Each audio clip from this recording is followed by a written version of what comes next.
Good morning, Dave Fisher here from Cape Life Properties, and another one of my videos. As you can see, I'm in my palatial office. Don't often see my videos in the office because frankly I don't like to be here. I'd rather be out and about on Cape Cod.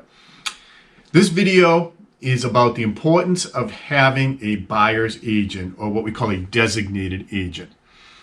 In other words, a designated agent represents whoever they are designated to represent. If you are a buyer, you should have a buyer's agent. If you are a seller, you should have a seller's agent. The reason is a buyer's agent has to put the buyer's interest first.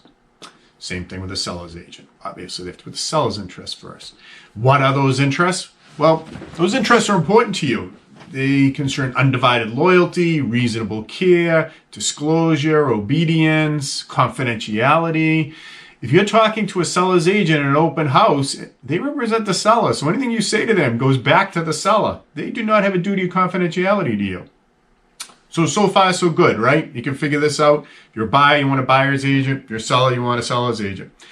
Let's say you go to an open house. Let's say you like the open house. Let's say you want to put an offer on it. You start talking to the agent of the open house. 9 out of 10 times, that agent is the seller's agent. And that person is going to take everything you say and go back to the seller with it. Does that person owe you a duty of loyalty? Absolutely not. Do they owe you a duty of confidentiality? Absolutely not. There is something called a dual agent.